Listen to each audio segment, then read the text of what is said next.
Sekarang tahu kan kenapa alasan Coach Sinteyong tidak menjadikan Ramadan Sananta sebagai pilihan utama? Tapi yang bikin anehnya juga, kenapa sih antitesisnya harus hoki? Mari kita bahas dari sudut pandang penikmat sepak bola, bukan pengamat sepak bola. Teman-teman, kita harus akui sampai detik ini striker terbaik timnas Indonesia, entah itu di timnas senior ataupun di U23, hanyalah Rafael Strike. Dengan segala hormat, saya harus mengatakan seperti itu karena inilah faktanya. Jadi kita juga jangan anti kritik, jangan dianggap kalau seandainya kita membaguskan salah satu pemain berarti kita menjelekkan pemain yang lain, bukan seperti itu ya cara berpikirnya gitu. Tapi kita harus akui dari segi kontribusi terhadap tim untuk saat ini Rafael Strike lah yang terbaik. Walaupun sebelumnya banyak orang yang mengatakan kok Rafael Strike ini mandul katanya, jarang menciptakan gol sebelum gol kepada gawang Korea yang 2 gol itu ya, sebelum kita bahas sebelum itu gitu kan. Rafael Strike memang sangat-sangat sulit untuk bisa menciptakan gol. Tapi kita harus akui dari segi kontribusi terhadap tim, Rafael Strike adalah yang nomor utama gitu. Kenapa? Karena dia memiliki paket yang bisa dibilang komplit. Memang inilah sepak bola modern di mana striker itu tidak harus selalu menciptakan gol. Kita lihat Uzbekistan 12 gol tercipta sebelum gol ke Indonesia, mereka menciptakan 10 gol diantaranya dari 10 pemain berbeda. Tapi mereka tetap hebat, tapi mereka tetap superior. Itu tandanya Uzbekistan bagaimana mereka menjalankan kerjasama tim yang sangat luar biasa.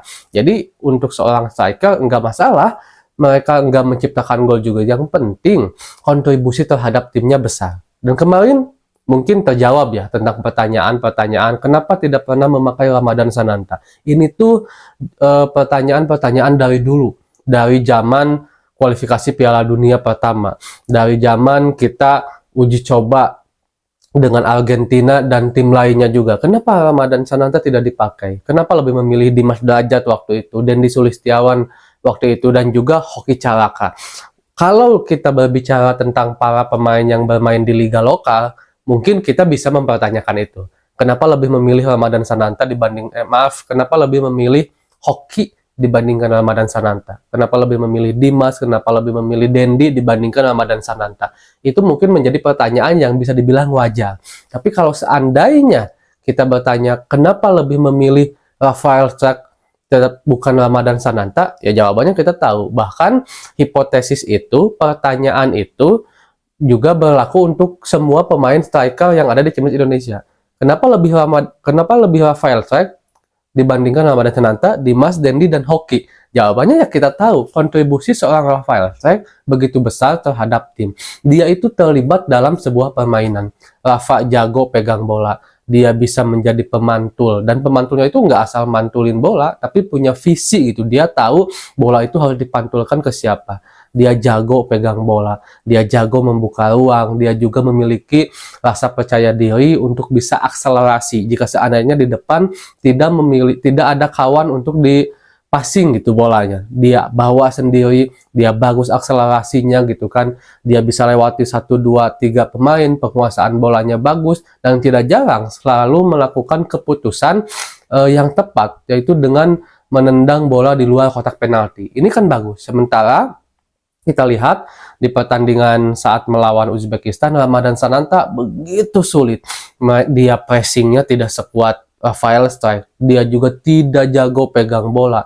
Cepat banget kehilangan bola. Sementara salah satu faktor agar serangan kita itu terus berjalan, terus berlangsung, yaitu strikernya harus jago pegang bola.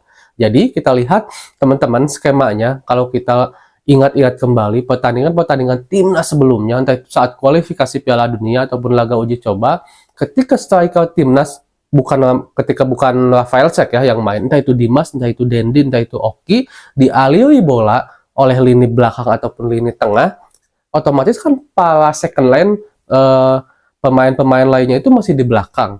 Jadi ketika bola udah nyampe ke striker, otomatis si striker ini harus ngolah dulu. Apakah ngolahnya balik badan, akselerasi lewati para pemain belakang lawan lalu tendang, atau justru harus tahan bola dulu agar bola itu nanti dialirkan kembali kepada teman-teman yang lebih dekat atau yang udah membuka ruang.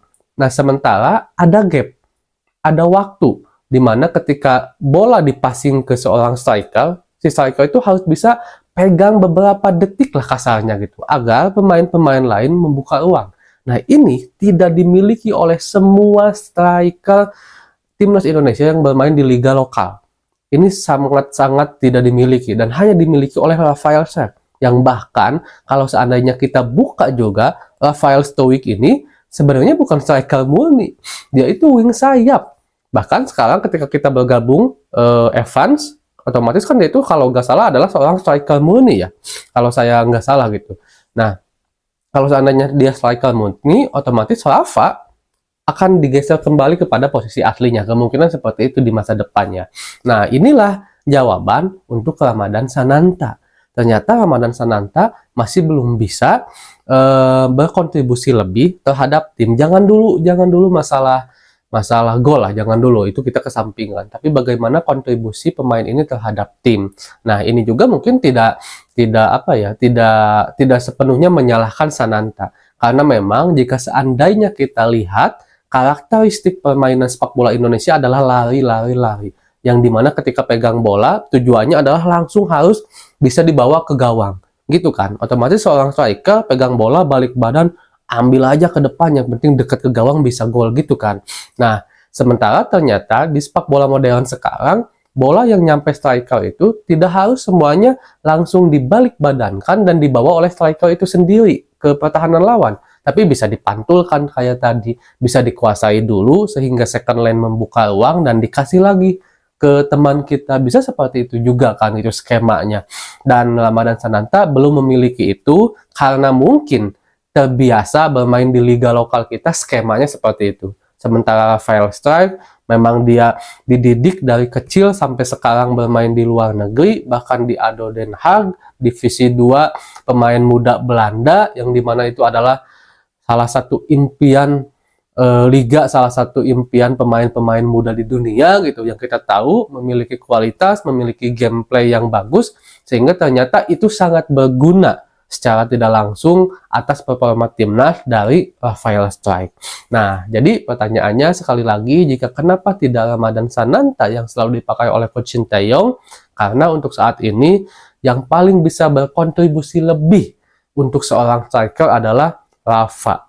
Nah, kecuali kalau pertanyaannya dikaitkan dengan pemain lain, Hoki atau Dimas atau Dendi, itu saya jelas tidak tahu. Tapi Coach Sinteyong yang lebih mengetahui tentang persoalan itu. Tapi mudah-mudahan saja siapapun pemainnya, teman-teman yang ada di timnas Indonesia kita harus dukung. Entah itu Ramadhan Sananta, entah itu Hoki. Bagi saya seorang pemain bukan berarti sepenuhnya buruk.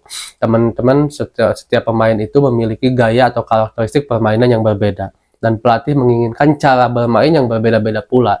Jika seandainya Ramadhan Sananta, Hoki, Dimas, dan Dendi Sulistiawan sekarang mungkin belum tepat permainannya dengan apa yang diinginkan timnas, mudah-mudahan aja kedepannya mereka bisa menyesuaikan dengan gaya permainan dan filosofi yang diinginkan oleh pelatihnya gitu. Jadi siapapun pemainnya, dimanapun mainnya, mudah-mudahan aja dan timnas Indonesia mudah-mudahan bisa menang melawan Irak untuk maju ke Olimpiade memperebutkan 3 besar.